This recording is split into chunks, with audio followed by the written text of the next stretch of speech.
আসসালামু আলাইকুম ওয়া রাহমাতুল্লাহ।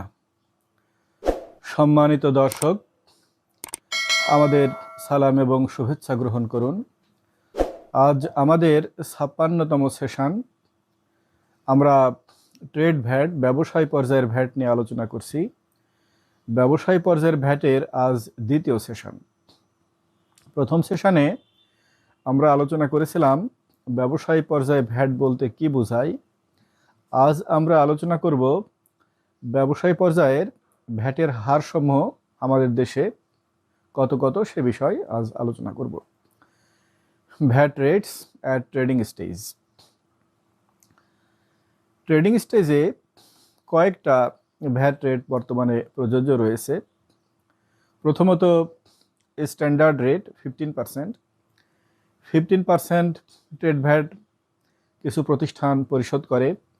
যেসব প্রতিষ্ঠান 15% আউটপুট ভ্যাট পরিশোধ করে ট্রেডিং স্টেজে, সেসব প্রতিষ্ঠান উপকরণ কর রেয়াত গ্রহণ করে। এইসব প্রতিষ্ঠানের কাছ থেকে যারা যেসব উৎসে কর্তনকারী কর্তৃপক্ষ ক্রয় করে, তারা উৎসে কর্তন করে না। সেটা আমরা আরেকটা সেশনে ডিসকাশন করব। এখন আমরা রেট নিয়ে ডিসকাশন করছি, হার। তো প্রথম হলো ট্রেডিং পর্যায়ে 15% ভ্যাট হার। 15% ভ্যাট পরিশোধ করলে উপকরণ কর রেয়াত পাওয়া যাবে। যেসব প্রতিষ্ঠান কমপ্লায়েন্ট, যেসব প্রতিষ্ঠানের হিসাবপত্র স্বচ্ছ, সেসব প্রতিষ্ঠান সাধারণত এই 15% আউটপুট ভ্যাট পরিশোধ করে রেয়াত নেওয়া তাদের জন্য সুবিধাজনক হয়। এরপর আসি নেক্সট পদ্ধতি। পরবর্তীতে হলো 5% ট্রেড ভ্যাটের পদ্ধতি।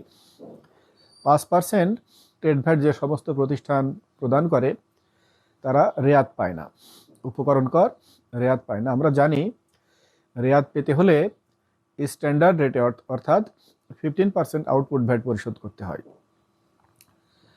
আমাদের দেশের অধিকাংশ ট্রেডার যারা ভ্যাটে নিবন্ধিত, মিডিয়াম, বড় এবং মিডিয়াম প্রকারের ট্রেডার, তারা এই 5% ট্রেড ভ্যাট প্র্যাকটিস করে। আমাদের সুপার শপগুলো আমাদের ট্রেডিংয়ের একটা বড় একটা অংশ। সব সুপার শপ এই আমার জানা মতে এই 5% ট্রেড ভ্যাট প্রদান করে এবং তারা রেয়াত নেয় না। তো তাহলে আমরা ট্রেড ভ্যাটের দুটো হার আমরা ডিসকাশন করলাম। 15% ট্রেড ভ্যাট পরিশোধ করলে উপকরণ কর রেয়াত পাওয়া যাবে, আর 5% ট্রেড ভ্যাট পরিশোধ করলে উপকরণ কর রেয়াত পাওয়া যাবে না। ট্রেড ভ্যাটের আরও কয়েকটা ভ্যারাইটি আছে। মেডিসিনের ওপরে ট্রেড ভ্যাটের একটি স্পেশাল পদ্ধতি আছে। এই স্পেশাল পদ্ধতি করার কারণ হলো মেডিসিন একটা খুব স্পর্শকাতর একটা আইটেম, জনস্বাস্থ্যের সাথে জড়িত। সারা দেশে হাজার হাজার ফার্মেসি আছে যেখানে ওষুধ বিক্রি হয়। তো এত স্থান থেকে ট্রেড ভ্যাট আদায় করা বেশ জটিল। তো এজন্যে ওষুধের ক্ষেত্রে ট্রেড ভ্যাটের হার হলো 2.4%, 2.4%, এবং সেটা উৎপাদনের সময় আদায় করে নেওয়া হয়। আমরা জানি উৎপাদনের ক্ষেত্রে ভ্যাট 15%।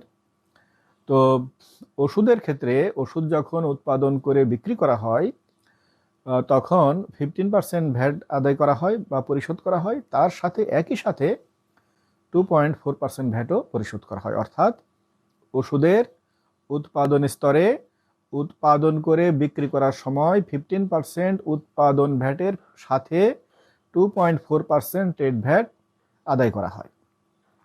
তাই ওষুধের ক্ষেত্রে ট্রেডিং পর্যায়ে আর কোনো ভ্যাট পরিশোধ করতে হবে না, মূসক চালান ইস্যু করতে হবে না। ট্রেডিং পর্যায় থেকে যদি কোনো উৎসে কর্তনকারী ওষুধ কিনে উৎসে কর্তন করতে হবে না। তাহলে আমরা তিনটে রেট দেখলাম, 15%, 5%, আর ওষুধের ক্ষেত্রে 2.4%। আর 6টা পেট্রোলিয়াম জাতীয় পণ্য, petrol, diesel, octane, kerosene, furnace oil আর এলপি গ্যাস, এই 6টা পণ্যের ক্ষেত্রে ট্রেডিং পর্যায়ে ভ্যাটের হার 2%। ট্রেডিং পর্যায়ে ভ্যাটের হার 2%। এই পণ্যগুলো মূলত সরকার নিয়ন্ত্রিত আইটেম। এগুলো মূলত সরকারি ব্যবস্থাপনায় এগুলো আমদানি, উৎপাদন, বিপণন হয়। এখন কিছুটা বেসরকারি ব্যবস্থাপনায় আসছে। তো এক্ষেত্রে নিয়ম হলো যখন উৎপাদনের পরে যখন যখন বিক্রি করা হয় তখন উৎপাদন স্তরের ভ্যাটের পাশাপাশি ওই 2% ট্রেড ভ্যাটও পরিশোধ করা হয়। আর এই পণ্যগুলোর এমআরপি নির্ধারণ করে দেয় খনিজ সম্পদ মন্ত্রণালয়, বিদ্যুৎ জ্বালানি ও খনিজ সম্পদ মন্ত্রণালয় এই আইটেমগুলোর এমআরপি সর্বোচ্চ বিক্রয় মূল্য নির্ধারণ করে দেয়। তো প্রিয় দর্শক, আমরা 4টে আইটেম জানতে পারলাম। আর একটা আইটেম হলো এমএস প্রোডাক্ট। এমএস প্রোডাক্ট হলো মাইল্ড স্টিল প্রোডাক্ট, স্টিলের রড, স্টিলের শিট, স্টিলের অ্যাঙ্গেল, এগুলোকে এমএস প্রোডাক্ট বলা হয়। এমএস প্রোডাক্টের ক্ষেত্রে ব্যবসায়ী পর্যায়ের ভ্যাট হলো পার টন 500 টাকা। একটা এছাড়াও করে এটা নির্ধারণ করা আছে, পার টন 500 টাকা। অর্থাৎ দোকানে যখন আমরা রড কিনি, স্টিল শিট কিনি বা অ্যাঙ্গেল কিনি, স্টিলের অ্যাঙ্গেল কিনি, এগুলোর উপরে ভ্যাট হলো পার টন 500 টাকা, ট্রেডিং পর্যায়ের ভ্যাট। তো প্রিয় দর্শক, আমরা ট্রেডিং পর্যায়ের ভ্যাট রেটস নিয়ে আমরা ডিসকাশন করলাম। আমি আশা করি আপনারা বুঝতে পেরেছেন। আবার আমি একটু সামারাইজ করি। 15% আউটপুট ভ্যাট দিলে রেয়াত পাওয়া যাবে, 5% আউটপুট ভ্যাট দিলে রেয়াত পাওয়া যাবে না। ঔষধের ক্ষেত্রে ট্রেড ভ্যাট 2.4%, যা উৎপাদন পর্যায়ে আদায় করা হয়। Petrol, diesel, kerosene, octane, furnace oil এবং এলপি গ্যাস এর ক্ষেত্রে ট্রেড ভ্যাট 2%, যা প্রথম উৎপাদনের পর সরবরাহের সময় আদায় করা হয় এবং বিদ্যুৎ জ্বালানি ও খনিজ সম্পদ মন্ত্রণালয় কর্তৃক এর যে এমআরপি নির্ধারণ করা হয় তার ভিতরে এই 2% ট্রেড ভ্যাট অন্তর্ভুক্ত থাকে। আর mild steel product, MS product, rod, steel sheet এবং স্টিল অ্যাঙ্গেল এর উপরে ট্রেডিং পর্যায়ে ভ্যাট পার টন 500 টাকা। তো প্রিয় দর্শক, আমি আশা করি ট্রেডিং পর্যায়ে ভ্যাটের হার সম্পর্কে আপনারা মোটামুটি একটা আইডিয়া পেয়েছেন। আমি আশা করি আপনারা আমার কথাগুলো বুঝতে পারছেন। আমরা এখন ব্যবসায় পর্যায়ে ভ্যাট নিয়ে ডিসকাশন করছি। আমরা ব্যবসায় পর্যায়ে ভ্যাট নিয়ে আমরা অনেক ডিসকাশন করব। আমরা আজ এবং গত সেশনে আমরা ডিসকাশন করলাম ট্রেডিং পর্যায়ের ভ্যাট বলতে আমরা কি বুঝি, আর ট্রেডিং পর্যায়ের ভ্যাটের হারগুলো কি কি। ভ্যাটের যে হারগুলো আমরা ডিসকাশন করলাম, এখানে আমরা ট্রেডিং পর্যায়ের কতকগুলো অর্থনৈতিক প্রক্রিয়া আমরা আলোচনা করে ফেলেছি। 15% ভ্যাট দিলে তার প্রক্রিয়া কেমন হয়, 5% ভ্যাট দিলে তার প্রক্রিয়া কেমন হয়, ঔষধের ক্ষেত্রে প্রক্রিয়াটা কেমন,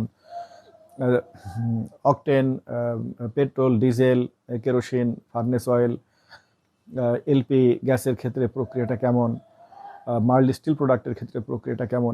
এর বাইরেও আরও অনেক প্রক্রিয়া আছে ট্রেডিং পর্যায়ে আমাদের দেশে, যেগুলোর উপরে সুনির্দিষ্ট বিধিবিধান এখনও তৈরি করা হয়নি, যে সব জায়গায় বেশ অস্পষ্টতা আছে এবং যথেষ্ট ভ্যাট প্রদান নিয়ে জটিলতা আছে। যেমন এলপি গ্যাসের ক্ষেত্রে মাঠ পর্যায়ে বাস্তবে এখন যেটা হচ্ছে, এখন এলপি গ্যাসের উপরে এই 2% ভ্যাটও তেমন আদায় হচ্ছে না, প্রায় আদায় হচ্ছে না বললেই চলে। নানান জটিলতা নিয়ে এখনও সুনির্দিষ্ট গাইডলাইন দেওয়া হয়নি, বা যেটা দেওয়া হয়েছে সেটাও মাঠ পর্যায়ে পালন করা যাচ্ছে না, বা পালন করা সম্ভব হচ্ছে না, বা পালন করছে না। যাই হোক না কেন, এই ক্ষেত্রে ভ্যাট আদায় হচ্ছে না। তো আমরা আজকে রেট নিয়ে আলোচনা করলাম। এই যে প্রক্রিয়াগুলো একটা খুব ইম্পর্টেন্ট বিষয়। এই প্রক্রিয়া অনুসারে ফ্রেন্ডলি বিধিবিধান প্রণয়ন করতে পারলে সহজভাবে ভ্যাট আদায় করা সম্ভব হবে, যেটা আমাদের এই আইন, আমাদের বর্তমান যে ভ্যাট আইন, মূল্য সংযোজন কর ও সম্পর্ক শুল্ক আইন 2012, এটা প্রণয়ন করার একটা উদ্দেশ্য হলো সহজীকরণ। এটা আইনের ভূমিকার মধ্যে উল্লেখ আছে, সহজীকরণ। সেখানে 4টা উদ্দেশ্য আছে, আমরা এগুলো এর আগে আলোচনা করেছি। আমরা আগামী সেশনে আমরা এই প্রক্রিয়াগুলো আলোচনা করব। ট্রেডিং পর্যায়ে আমাদের কি কি প্রক্রিয়া আছে, বিজনেস প্রক্রিয়া আছে, যে প্রক্রিয়াগুলোর উপরে আমরা এখনও সুনির্দিষ্ট বিধিবিধান তৈরি করতে পারিনি, যার ফলে ব্যবসায় পর্যায়ে আমরা এখনও খুব একটা সংগঠিত ভ্যাট সিস্টেম পাইনি। আমদানি পর্যায়ে ভ্যাট সিস্টেমটা মোটামুটি সংগঠিত, কারণ সেখানে সরকারের নিয়ন্ত্রণে পণ্য থাকে, সেখানে একটু আইন কানুন অ্যাপ্লাই করা সহজ হয়। উৎপাদন পর্যায়ে আর একটু কম সংগঠিত, কারণ উৎপাদন পর্যায়ে অনেক পয়েন্ট, আমদানি পর্যায়ে অনেক বেশি পয়েন্ট, উৎপাদন পর্যায়ে সেটা আমরা গতকাল ডিসকাশন করেছিলাম। আর উৎপাদন পর্যায়ে তো সরাসরি সরকারের নিয়ন্ত্রণে থাকে না, ভ্যাট ডিপার্টমেন্ট তো মাঝে মাঝে অডিট করে বা ইন্সপেকশন করে, এছাড়া আমদানি পর্যায়ের মতো এতটা নিয়ন্ত্রণ থাকে না। ট্রেডিং পর্যায়ে আমি বলেছি লক্ষ লক্ষ প্লেস, এখানে তো নিয়ন্ত্রণ আরও কম। তো একদিকে নিয়ন্ত্রণ কম, সরকারের যে ভ্যাট ব্যবস্থাপনা, সেখানে যে সরকারের যে জনবল এবং সরকারের যে অন্যান্য প্রযুক্তি সহ অন্যান্য বিষয় দিয়ে এগুলো নিয়ন্ত্রণ করার জন্য সেগুলো পর্যাপ্ত নয়।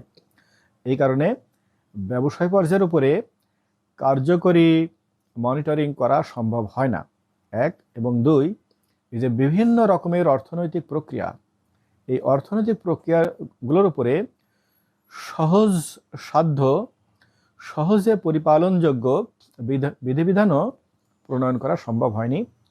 তো আমরা আগামী সেশনে আমরা ডিসকাশন করব এরকমের বিজনেস প্রক্রিয়াগুলো, যেখানে আমাদের আরও বেশি অ্যাটেনশন দেওয়া দরকার। তো প্রিয় দর্শক, আশা করি ব্যবসায় পর্যায়ে ভ্যাটের হারের বিষয়ে আপনারা একটা ব্রিফ ধারণা পেয়েছেন। আমাদের ভিডিওগুলো নিয়মিত পেতে অনুগ্রহ করে সাবস্ক্রাইব বাটনে ক্লিক করুন এবং বেল আইকনে ক্লিক করুন এবং লাইক, শেয়ার, কমেন্ট করুন। আগামী সেশনে আবার দেখা হবে। আজ এখানে শেষ করছি। খোদা হাফেজ, ধন্যবাদ। আসসালামু আলাইকুম ওয়া রাহমাতুল্লাহ।